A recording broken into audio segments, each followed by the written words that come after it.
Olá, pessoal, tudo bem? Meu nome é Mirella e eu, em conjunto com outros 3 colaboradores aqui da consultoria Green Management, nós vamos explicar um pouco sobre o planejamento silvicultural para a produção e comercialização de toras de eucalipto para o Mato Grosso do Sul, para a Serraria Granol. A princípio, eu vou falar um pouquinho sobre a nossa consultoria. A gente trabalha voltado à área florestal, tanto no reflorestamento comercial quanto no manejo de espécies nativas e exóticas.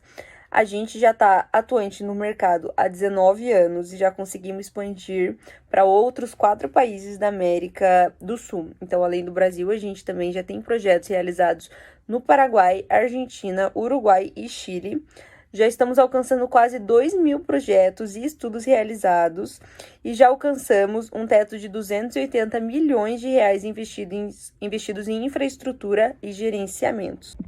Nossos objetivos, eles giram em torno de operações silviculturais de qualidade e a gente busca sempre também alcançar a melhor viabilidade econômica para um projeto ou um planejamento.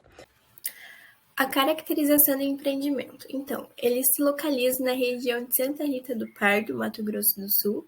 O clima predominante é o CFA e o solo é o latossolo vermelho.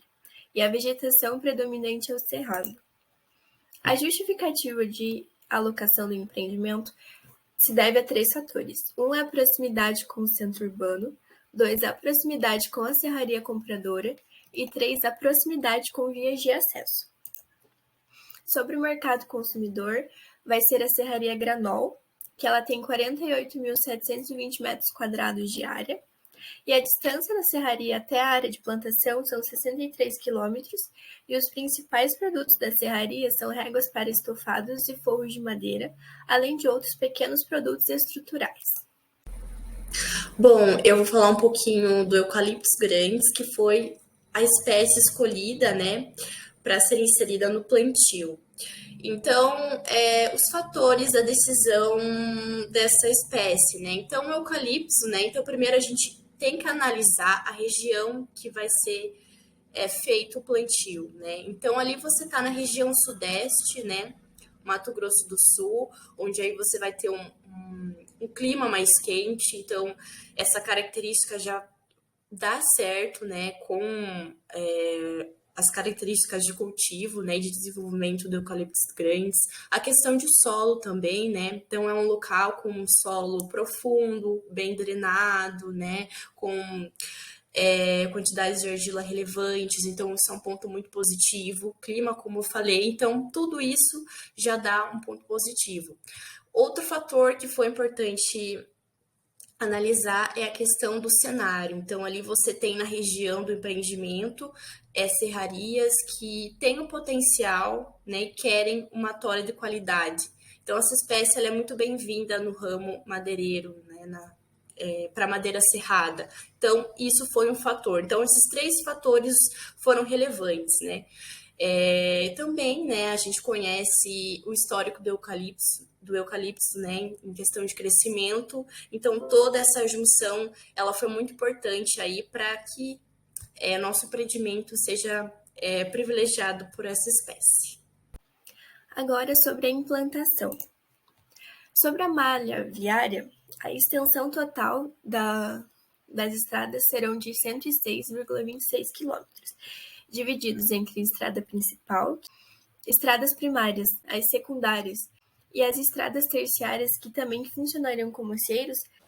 Espaçamento e mudas. Em questão de espaçamento, utilizamos o 3x2 para o nosso plantio, que, segundo o site da Embrapa, cabe 1.667 mudas, sendo utilizados mudas da terra flora agroflorestal no sistema Paperpot, que utiliza tecnologia dinamarquesa que substitui o tubete plástico por um tubete de papel degradável preenchido através de sucção com substrato. Área efetiva e talhonamento. No assunto o talhonamento, segundo a Embrapa, entende-se como as atividades de divisão da área a ser plantada em unidades denominadas como talhões, devendo ser planejados de modo a racionalizar a exploração, sendo indicado 300 a 500 metros de largura e 500 a 1.000 metros de comprimento, totalizando assim entre 20 a 50 hectares. No nosso seguinte trabalho, foi calculado e planejado uma área efetiva total de 3.587,2 hectares, divididas em 86 talhões. E na área de preservação permanente, 68,3 hectares, na Reserva Legal 994 hectares e na Prefeitura 2,50 hectares, somando tudo, possuindo uma área total de 4.652 hectares. Então, a execução do nosso plantio vai ser realizada em 3 etapas, sendo eles o pré-plantio, o plantio propriamente dito e o pós-plantio. No pré-plantio, depois da construção das estradas e o talhonamento, a gente vai realizar uma correção do solo. Essa correção do solo vai ser baseada numa análise do solo que será realizada pela nossa equipe, e a correção do solo vai ser realizada 45 dias antes do plantio, adaptada, né, dependendo da carência dos nutrientes que terá nesse solo, com calagem, fosfatagem, e esses componentes vão ser distribuídos com um distribuidor acoplado num trator agrícola. Após esse processo, mais ou menos uns 20 dias antes do plantio, vai ser realizada a limpeza total do plantio, do terreno, com herbicida, com glifosato. Esse glifosato ele será distribuído 70% mecanicamente e 30% onde é difícil acesso das máquinas, ou muito ondulado, ou o terreno é muito ondulado, vai ser manual, mas a nossa equipe ela já está habituada em realizar esse tipo de processo. Depois desse processo, mais ou menos uns 15 dias antes do plantio, vai ser realizado o controle de formigas, então vai ser realizado uma análise, né, de números de formigueiros e suas áreas, e a partir disso a gente vai instalar iscas de formicida Mirex para assim conseguir, né, as formigas levarem essas iscas para dentro dos formigueiros e matarem o fungo que as alimentam.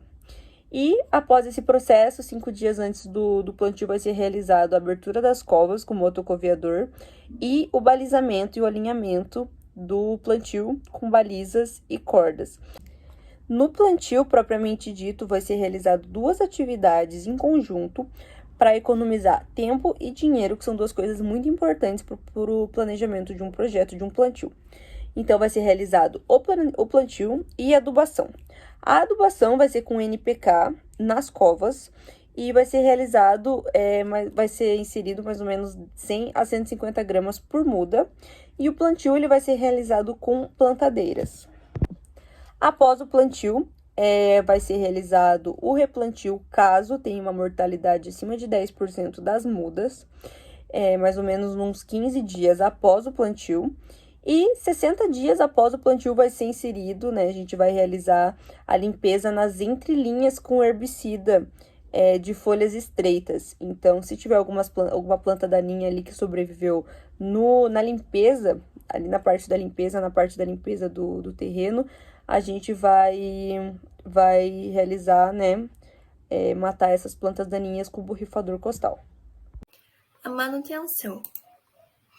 Sobre os incêndios, a gente vai adotar como a silvicultura preventiva, que isso seria a aplicação de herbicidas, que é a aplicação de produtos inibidores para o crescimento da vegetação, as podas, que prevê a descontinuidade do material combustível, dificultando a propagação do fogo, caso ocorra, e os aceiros, que são faixas largas onde a continuidade da vegetação é interrompida e modificada a fim de dificultar a propagação do fogo e facilitar o combate.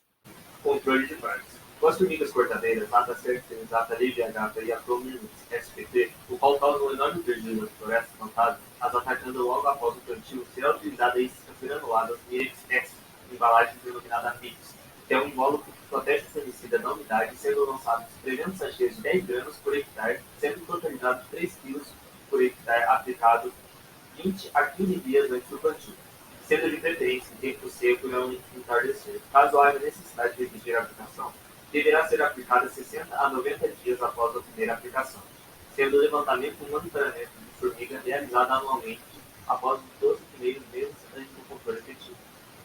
Como as plantas infestantes do cultivo de eucalipto, as daninhas mais comuns seriam as gramíneas exóticas e as braquiárias, podendo ser controladas por uso de herbicidas, porém possuem uma resistência ao controle químico, sendo a principal solução utilizar herbicida de diferentes mecanismos de ação, como rotação de cultura com rotação de herbicidas, a utilização de sementes e vendas de infestantes resistentes, acompanhar as mudanças da flora, entre outros.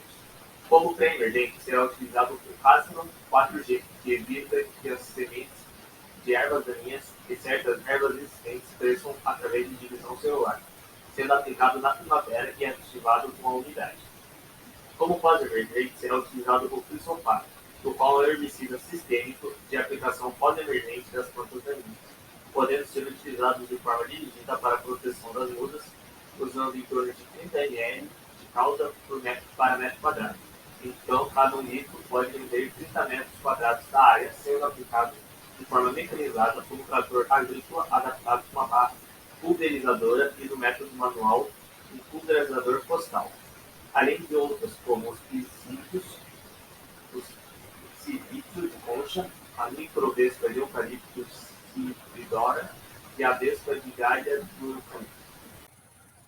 Bom, então vou falar um pouquinho do desbaste. Então foi analisado, né, a escolha dessa operação. Então antes mesmo de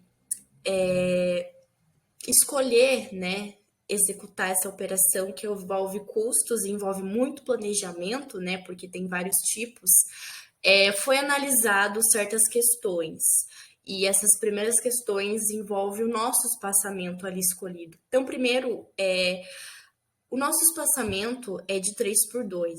Então, esse espaçamento visando para nosso matéria-prima final, né, que a gente vai ser destinada para uma serraria, esse espaçamento não seria tão ideal, mas a gente iniciou com esse espaçamento justamente para depois ser executado um desbaste para que aumentasse ali o espaço, né, e diminuísse a competição entre as árvores para a gente ter, no decorrer do tempo, uma produção de volume melhor.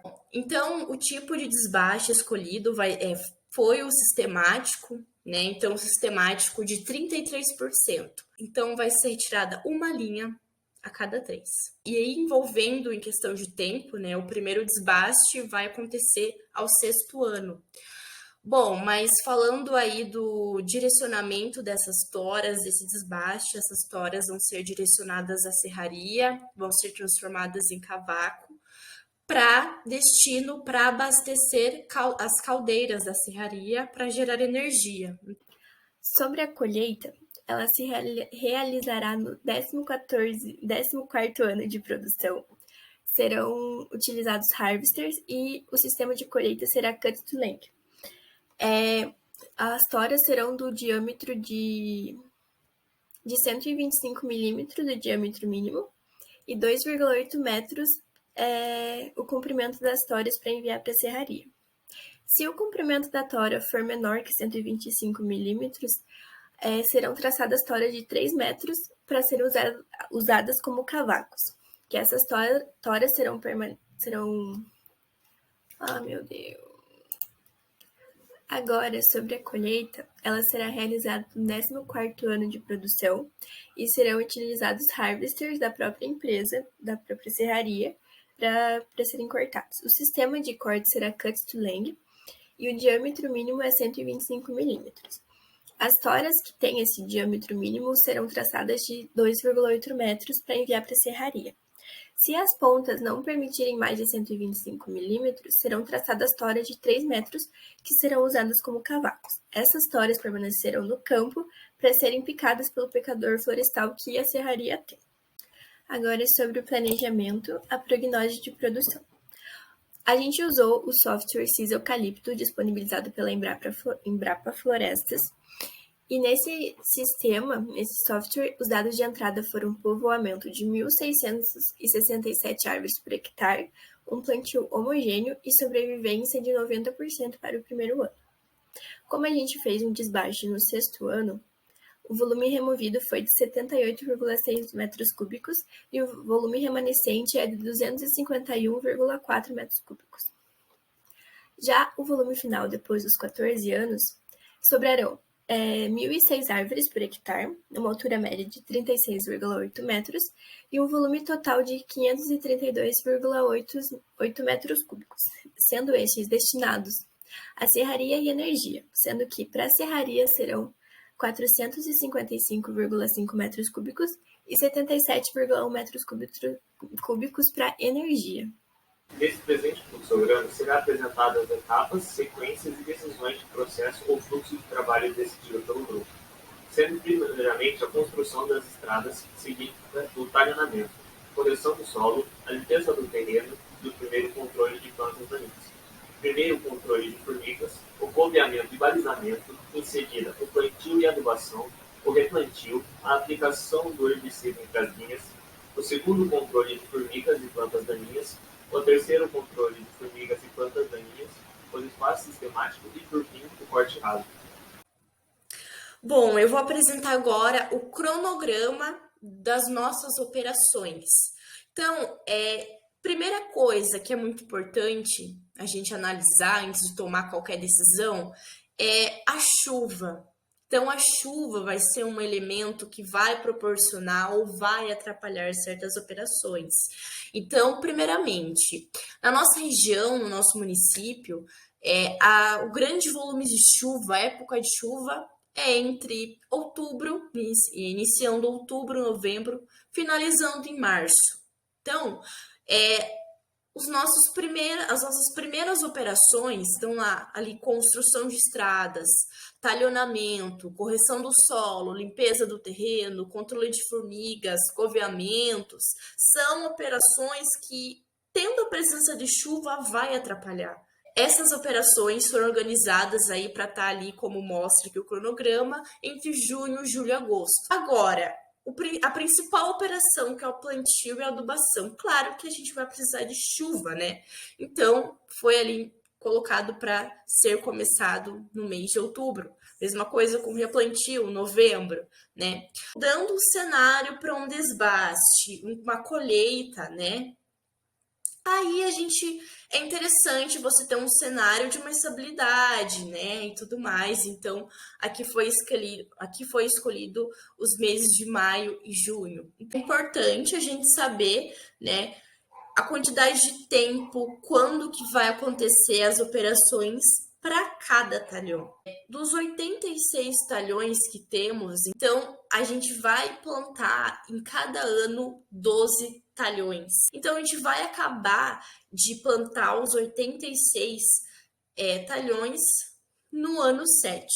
Quando a gente fala de operação florestal, de atividades florestais, a gente também vem aquilo de investimento e a pergunta, quando vai começar a entrar dinheiro? Então, vai começar a entrar dinheiro no ano 6, onde começa o desbaste. Então, voltando, né, a madeira desse desbaste vai ser direcionada para o nosso cliente na serraria para fornecer energia. Também vai ser analisado, né, questão de algumas histórias, se tiver algum diâmetro que dá para produzir algum produto diferente, também vai ser aproveitado.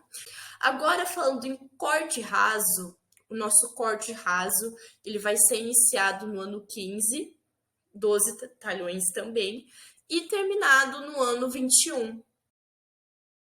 Custos totais e análise econômica. Nesse slide serão apresentados dados como gastos totais de plantio, valor arrecadado com a venda oriunda de desbaste, venda da madeira final, terras e equipamentos, além de dizer se o seguinte projeto possui uma boa ou uma má viabilidade, tendo como conclusão que o seguinte trabalho apresentou uma grande viabilidade com lucro final de 92,4%.